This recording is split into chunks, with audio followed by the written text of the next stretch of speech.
नमस्कार दोस्तों, मैं हूं आपके साथ अरविंद। सावन का महीना है, कावड़ यात्रा निकल रही है। उन सभी राज्यों में जहां जहां कावड़ यात्राएं निकाली जाती हैं, वहां की राज्य सरकारों की, पुलिस की, प्रशासन की ये जिम्मेदारी होती है जिन जिन मार्गों पर कावड़िए निकलें, गुजरें, उनकी यात्रा निकले, वहां उन्हें कोई परेशानी ना हो। वो सभी जन सुविधाएं उन्हें मिलती रहें जिनकी उन्हें आवश्यकता होती है, जिससे उनकी यात्रा निर्बाध रूप से चलती रहे। यहां तक तो सब ठीक है, लेकिन जब किसी धार्मिक यात्रा, जुलूस आयोजन में राजनीति प्रवेश कर जाती है, ऐसे किसी आयोजन से कोई पॉलिटिकल पार्टी अपना राजनीतिक हित साधने की कोशिश करने लगती है, ध्रुवीकरण करवाने की कोशिश करने लगती है, तब ऐसी किसी भी यात्रा का आयोजन का जो मूल उद्देश्य होता है वही पथ से भटकने लगता है। और यही होता हुआ हम उत्तर प्रदेश में देख रहे हैं। मुजफ्फरनगर जिले की पुलिस ने कुछ दिनों पहले एक फरमान जारी किया। मुजफ्फरनगर में जिस मार्ग से कावड़ यात्रा गुजरती है, वहां पर जितने भी व्यापारिक प्रतिष्ठान हैं, दुकानें हैं, ढाबे हैं, ठेले हैं, रेड़ियां हैं,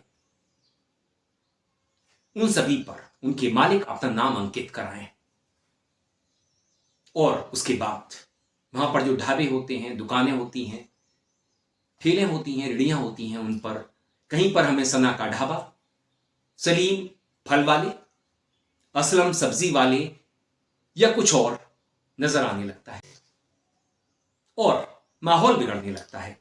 बाद में सरकार अपने कदम आंशिक रूप से वापस लेती है और इसे स्वैच्छिक बना देती है, लेकिन पानी तो सर से गुजर चुका था। जो बिगड़ना था वो बिगड़ चुका था। उत्तर प्रदेश की सरकार ने ऐसा फरमान क्यों जारी करवाया? मुजफ्फरनगर की पुलिस ने ऐसा आदेश क्यों पारित किया? इसके पीछे मूल उद्देश्य क्या था, उसे हम समझते हैं। उत्तर प्रदेश में 10 विधानसभाओं के चुनाव होने हैं। उत्तर प्रदेश में बीजेपी को हार का सामना करना पड़ा है, अपेक्षित सीटें नहीं मिली। यहां तक मोदी बामुश्किल बनारस में जीत हासिल कर सके। 1.5 लाख के करीब उन्हें मत मिले। उन्हें तो रिकॉर्ड तोड़ मत मिलने चाहिए थे और सामने वाले की जमानत जब्त होनी चाहिए थी, लेकिन विश्वगुरु विश्वामित्र वहां पर मुंह खा करके दिल्ली आए और जैसे तैसे अपनी सरकार बना ली, लंगड़ी सरकार, और हार का ठीकरा योगी के सर पर फोड़ा जाने लगा। हालांकि योगी ने जिस तरह से उत्तर प्रदेश में सरकार चलाई है, उसको लेकर के टिप्पणियां, सवाल खड़े होते रहे हैं, भ्रष्टाचार की बात होती रही, वहीं के कार्यकर्ता करते रहे। ये क्लिप देख लीजिए। बिल्कुल सत्य है, जिसके पास पैसा है, अब ये दोनों सेक्शन बदल के और पावर पुलिस को दे दी गई है। जो थोड़ी बहुत कमी थी वो भी खत्म कर दी गई। ये जो नया कानून है, नया कानून, भारतीय न्याय संहिता, भारतीय इसने पुलिस को बहुत तक का रिमांड है। कोई से भी छोटे से केस में इन्वेस्टिगेशन जिसमें जेल ही 1 दिन जाना है, उसमें 30 दिन का रिमांड मांग सकती है पुलिस। एविडेंस भी वही होगा, सब कुछ वही होगा। अभी हुआ है एक आदेश, ग्रुप में चल रहा था, दफा 25 में पकड़ा गया था, तमंचा वगैरह पकड़ा गया है। जेल जाता तो अगले दिन हम उसे छुड़ा लेते, लेकिन उसका रिमांड 13 दिन के लिए साहब ने मंजूर कर लिया। मतलब 13 दिन पुलिस रखेगी अपने पास जांच के नाम पे। ये तमंचा कहाँ से आया, किसने दिया, जेल जाता था अगले दिन छूट जाता दफा 25 में।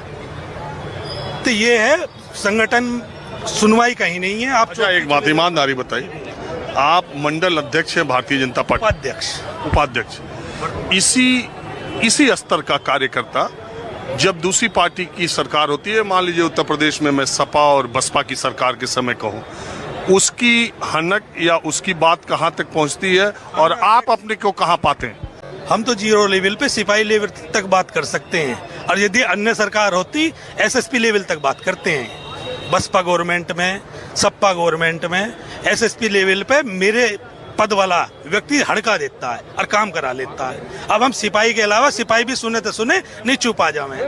5,000 10,000 वो भी हमसे ही मांगेंगे। यदि हम किसी को छुटाने चले भी गए ना, अरे वकील जानते हुए कि बीजेपी के। हाँ, इस क्लिप के माध्यम से आपको मालूम पड़ गया होगा कि उत्तर प्रदेश में प्रशासन किस तरह से चल रहा था, चल रहा है। बुलडोजर चलता रहा, एनकाउंटर होते रहे, सवाल खड़े होते रहे, विकास भटकता रहा, विकास ढूंढ से नहीं मिलता उत्तर प्रदेश में।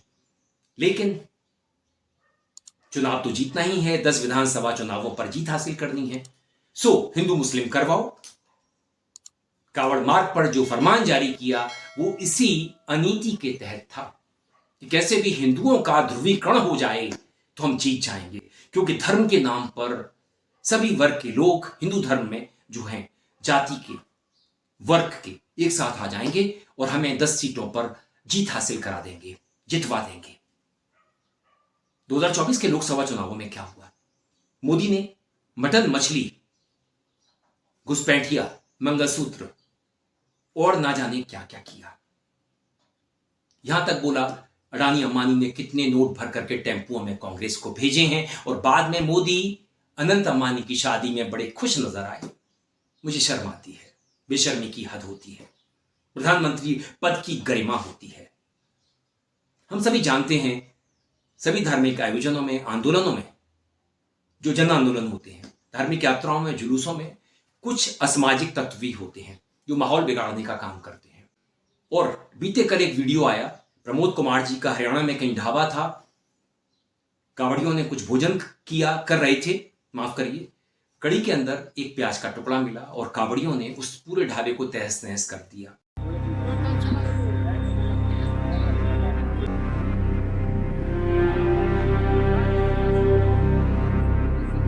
ढाबे वाला माफी मांगता रहा, रसोइया था, अपनी भूल सुधार के लिए सभी कावड़ियों से गिड़गिड़ाता रहा, लेकिन किसी ने एक ना सुनी। प्रमोद कुमार का ढाबा तहस नहस हो गया। यह किसी असलम का ढाबा नहीं था, किसी सलीम का नहीं था, ये एक हिंदू का ढाबा था। गलती किसी से भी हो सकती है, लेकिन एक छोटी सी गलती के लिए कोई धार्मिक व्यक्ति किसी के व्यवसायिक प्रतिष्ठान को ही तहस नहस कर डाले, ये कहां तक सही है, जायज है? अगर ये सलीम का ढाबा होता तो दंगे तक हो सकते थे, छोटे मोटे। हम धार्मिक हो सकते हैं, लेकिन धर्म क्या कहता है? धर्म होता क्या है? मैं तो इतना ही जानता हूं, वो सब कुछ जो धार्य करने योग्य है, धारण करने योग्य है, वह धर्म है। सभी अच्छी बातें, अच्छे मूल्य, अच्छा व्यवहार, दया भावना, पुरुषार्थ, अच्छे कर्म, सत्कर्म धर्म होते हैं, धर्म के अंदर आते हैं। बाकी तो मैं धर्म के बारे में ज्यादा कुछ जानता नहीं हूं, क्योंकि मैं सनातनी नहीं हूं, मैं रोजाना पूजा पाठ नहीं करता। हां, सभी धर्मों का आदर करता हूं, सभी अच्छे विचारों का सम्मान करता हूं, मानवता में विश्वास करता हूं। लेकिन पॉलिटिकल लोग ऐसा नहीं करते। बीजेपी के लोग, इसके चिंटू तो कतई नहीं करते। वो तो उत्पात मचाने में अधिकांश इनमें से विश्वास करते हैं। मैं आपके साथ एक वीडियो क्लिप और शेयर करना चाहता हूं, जिसमें 1 साल पहले एक व्यक्ति की कावड़ मार्ग पर कार एक कावड़ से छू जाती है। उसके बाद कावड़िए जिस कदर उत्पात मचाते हैं, उस व्यक्ति की जान पर बन आती है। ये वीडियो सोशल मीडिया पर तेजी से वायरल हो रहा है। वीडियो में साफ देखा जा सकता है कि कार चलाने वाले मुस्लिम शख्स के साथ उसकी पूरी फैमिली कार में ही बैठी थी। बवाल को बढ़ता देखते हुए कार चालक की पत्नी को कार से उतरना पड़ा। ऐसे में लोग सवाल उठा रहे हैं कि उस वक्त मौके पर मौजूद पुलिस आखिर क्या कर रही थी। कुछ लोगों ने तो ये भी कहा कि मान्यता है कि कावड़िया ले जाते वक्त किसी भी चीज को छू नहीं सकते। तब तो जितने भी लोगों ने बवाल काटा और कार को धकेला, वो भी अशुद्ध हो गए होंगे। कुछ लोगों ने तो इतना तक कह दिया कि ऐसे ही लोग धर्म को बदनाम किया करते हैं। शिव को मानने वाले ऐसी हुदड़ंगई कैसे कर सकते हैं? आपको बताते चलें कि हरिद्वार दिल्ली हाईवे पर मंगलोर गुड़ मंडी में कावड़ियों के लिए शिविर लगाए गए हैं। सोमवार को शिविर में कुछ कावड़िए विश्राम कर रहे थे। इस दौरान बैग लेते हुए एक शख्स की कार शिविर के पास रखी कावड़ से टकरा गई, जिसके कारण कावड़ खंडित हो गई। इसके बाद वहां मौजूद कावड़ियों का गुस्सा 7वें आसमान पर पहुंच गया। कावड़ियों ने कार को आग लगाने का भी प्रयास किया, लेकिन स्थानीय लोगों ने बीच बचाव कर कार चालक को कावड़ियों के चंगुल से निकालकर कार को जलने से बचाया। इसके बाद मौके पर पहुंची पुलिस ने बड़ी मुश्किल से कावड़ियों के साथ समझाइश की। पुलिस वालों ने नई कावड़ देकर शिव भक्त को गंतव्य के लिए रवाना किया। धर्म बिगाड़ना नहीं सिखाता, धर्म बनाना सिखाता है। धर्म जोड़ना सिखाता है। धर्म शांति का संदेश देता है। छोटी मोटी बात पर अगर किसी की कड़ी में एक प्याज का छिलका निकल आए और कावड़िए इतना बड़ा उत्पात मचा दें, ये कहां तक सही है?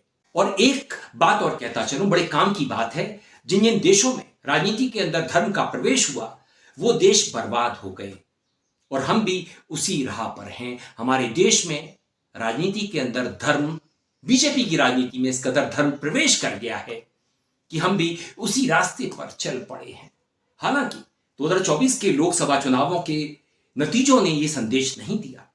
CSDS का जो सर्वे हुआ उसने भी यह संदेश नहीं दिया कि हम बिल्कुल उसी तरह के कट्टर धार्मिक हैं जो हिंदुत्व का समर्थन करते हैं, बीजेपी का हिंदुत्व।